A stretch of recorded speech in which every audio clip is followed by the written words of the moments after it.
People, how y'all doing? How y'all living? It is time for me to finally start my series on the replay analysis. This idea has been given to me by several people on several different times. So I finally decided to have people submit replays to me, then I review them live on stream. I have my tally sheet. Today I chose 2 winners to have their replays submitted and then I go over them. For anybody who wants to have their replays submitted to me and then I give y'all in-depth criticism, I'm talking about I get down to the bone. I ain't leaving nothing. May hit you where it hurt. It's all for you to become better at the end of the day. If you want to have a chance to have your replays watched by me, follow me on Twitter. Y'all can DM me on Twitch. That's the best ways to get them to me. Today's lucky contenders are General Slick and KK007. I'm gonna go ahead and start with General Slick. Let's see what he dealing with.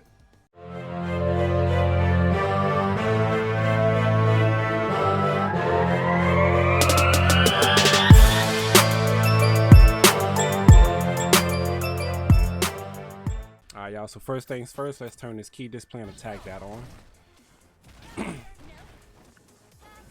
Alright, so I'm gonna go ahead and start off by saying this now. The key way to really slow Jury down as a whole is to stop her from getting her charge, stop her from getting her records. So I'm gonna say right off the dump, the best way in my opinion for Cody to nullify that is to have EX Zonk ready. I'm pretty sure regular Zonk is a little bit slower. She might be able to block it. When you have meter and you see her charging, EX Zonk is the way to go to stop this character from having her records. Because once she gets records, it's going to become a little bit more tedious. Good anti-air. At this given time, you overextended. Whenever you anti-air and then you pay attention to the spacing, whenever you go to hit another button, you're considered to be overextended because it only takes for a button or from the opponent set you up, which led to you getting crushed because you overextended with a roundhouse. So anytime you're applying pressure, just pay attention to the spacing because at this given point, this is what you call overextending. So at a time like this, when you go to hit a button, just start looking for your opponent to whiff or go to press a button.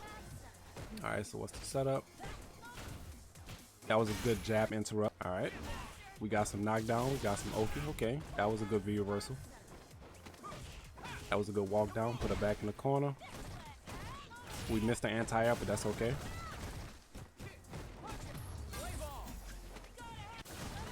Oh, what was that?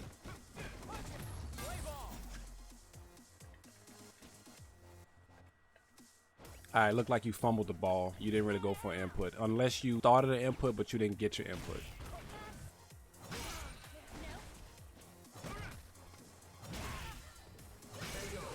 Nice, nice. Okay, not so bad.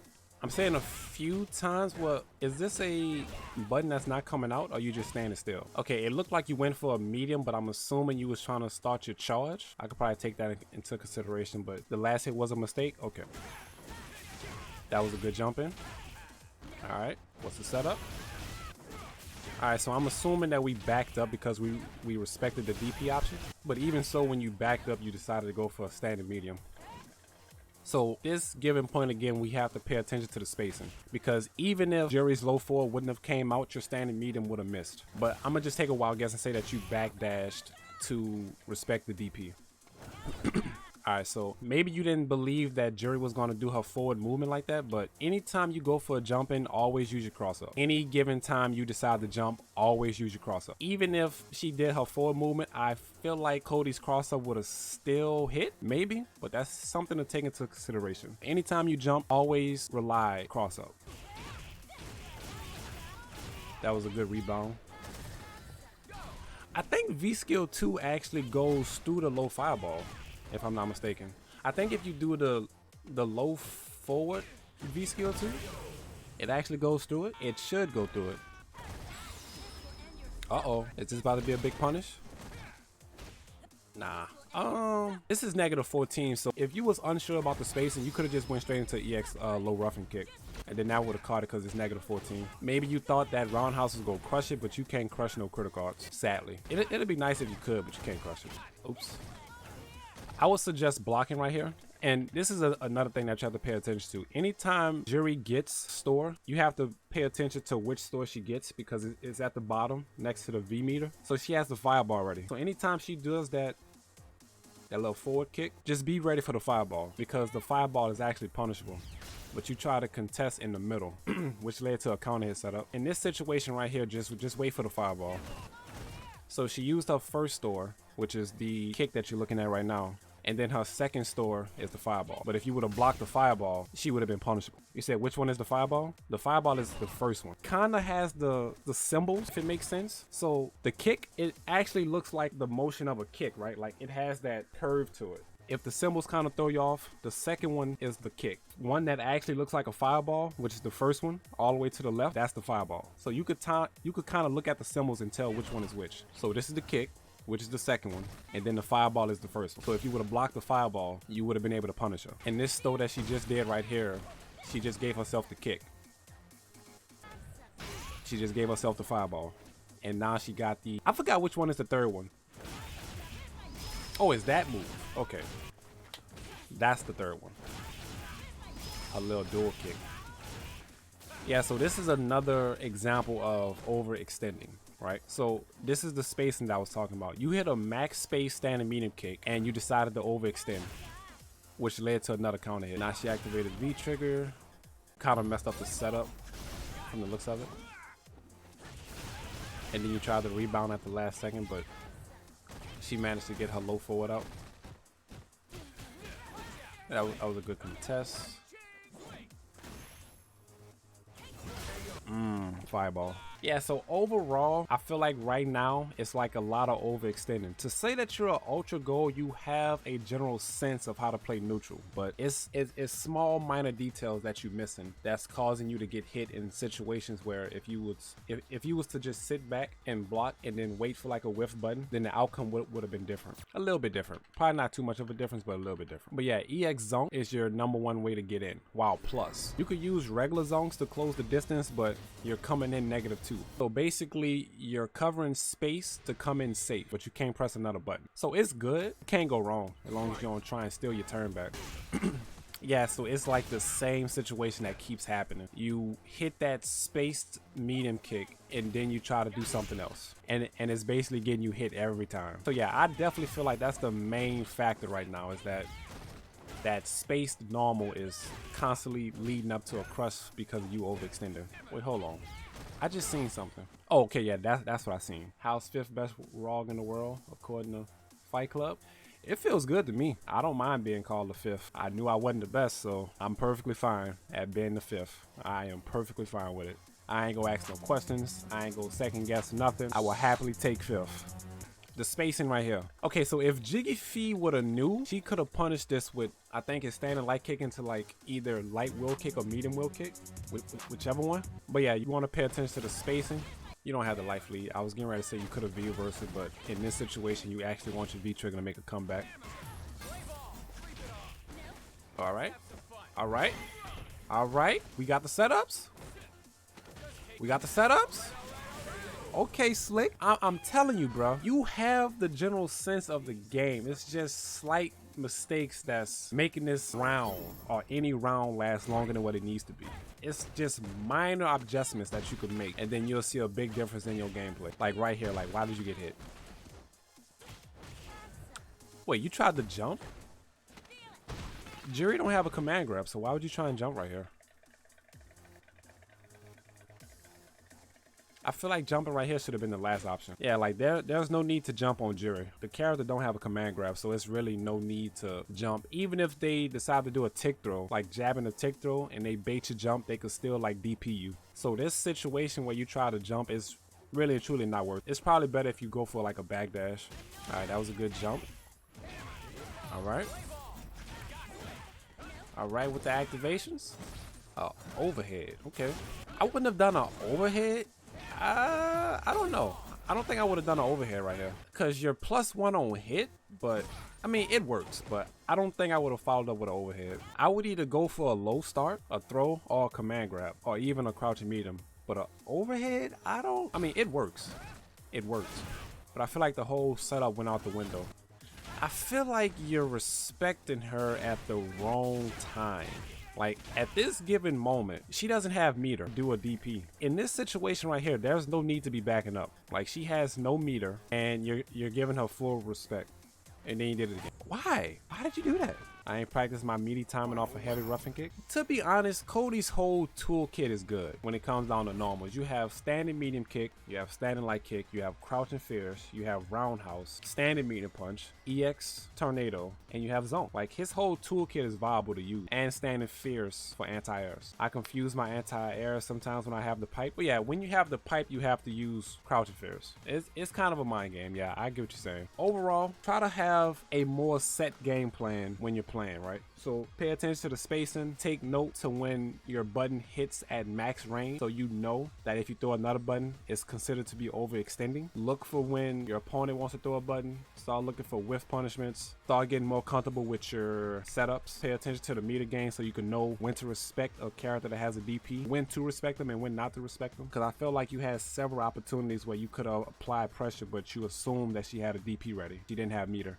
Alright, so next on the list is Mr. KK007, the Ryu mastermind himself. Alright, so we got ourselves some fireballs on the startup. We missed our jump in. I felt like this frame trap was slightly delayed. Could have been slightly delayed. But you tried to... Wait, you tried to throw from this range? Was this a throw attempt? Yeah, you tried to throw. Alright, so basically the same thing with you, Kike. When it comes down to spacing, you want to like take note to where you're at, because you tried to slightly microstep. I respect the microstep, but the option that you decide to do at this range, not the best option. You went for a throw when you wasn't close. So I feel like at this option, because you could have stuffed him. He did a raw DP.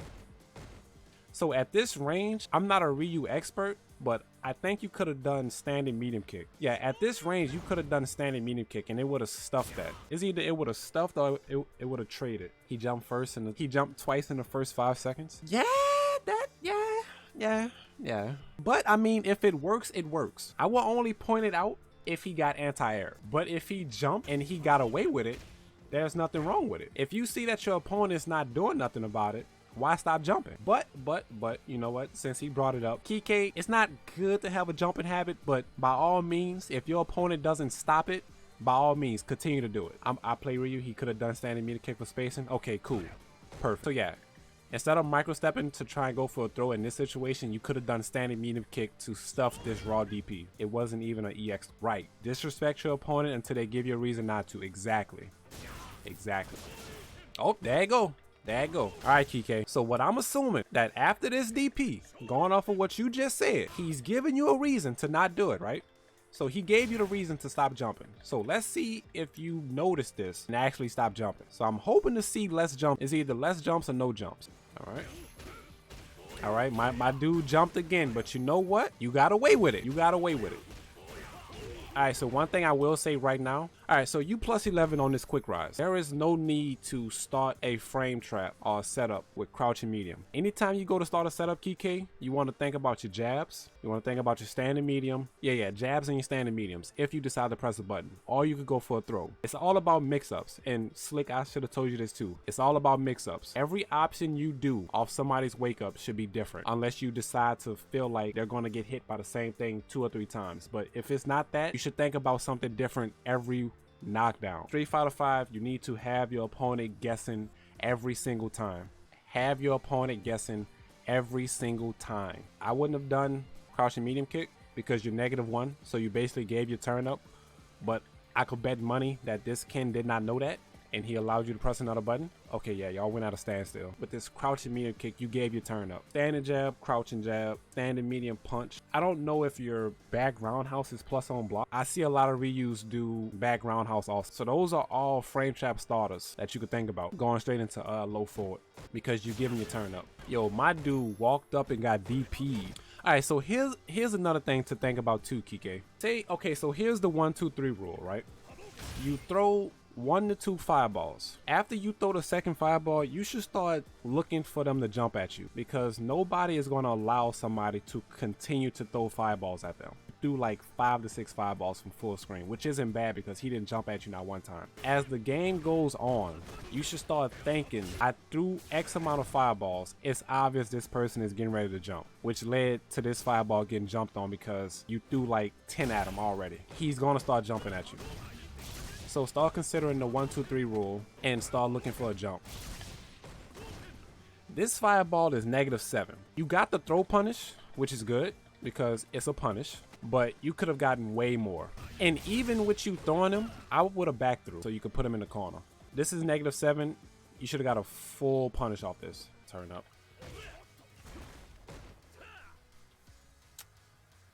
I feel like you tried to react to that whiff button, but you was too slow. Yeah. I feel like you tried to react to that whiff button. Kike, do you know how to delay tech? Wait, you tried to sweep?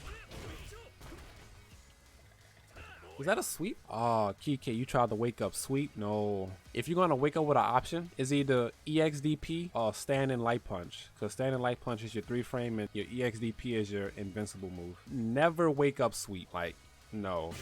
That is a big no-no. You said, what's delay tech? Basically, you delay your grab. Can you analyze my match? You gotta submit it to me on Twitter. You see, Kike, this is good. You're well, not that, but you're walking forward. Practice this a little bit more. Like, instead of just straight up walking forward this much, right? Like, here's the mind game between neutral, right? When it comes down to playing footsies, right? Let me demonstrate this real quick. Because I've probably done this X amount of times, right? Comes down to playing neutral, right? You have two people, right? This is Akuma and this is Seth, right? You have two people that's playing foot. They moving back and forth. You know why they moving back and forth? Because they trying to get either A or they trying to get either, no, actually A. They trying to get A, no, they trying to get B to make a mistake, right? So they moving back and forth. They're giving the opponent the illusion of thinking they're somewhere, but they're not. That's why they moving back and forth. And when you go to crouch block, you're increasing your hurt box. So when you mix in this movement, you create these illusions, right? This is why you see people crouch block, stand up. Crouch block, stand up. Move back and forth, crouch block. They're creating these illusions. So when this person whiff that, will throw that button, it's likely to whiff. And then which leads to a whiff punish, right? And now this person's dashing up because they finally got the knockdown. And now it's time to play Street Fighter 5 because now they're guessing. Bada bing, bada boom, just like that. Movement is something that, you know, a lot of new players won't get right away because it takes time. Even I'm still learning how to do this. Yo, my dude did jumping to medium tatsu. Oh, Kike. I mean, it's just a lack of not being comfortable.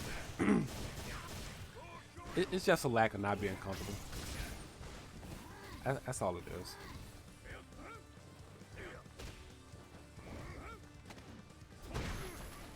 I had a feeling.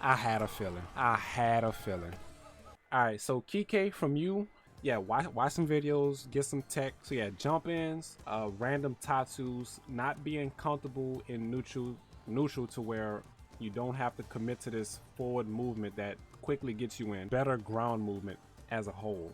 Optimizing punishes. I do meaties, but you have to take into account my saltiness and not thinking and executing properly. Okay, all right, and that's another thing. Salt does affect how people play. Salt can affect how people play. At this given time, when you're getting salty, it's best to either take a break or become somebody that's able to manage it better, because salt can overcome anybody who allows it to.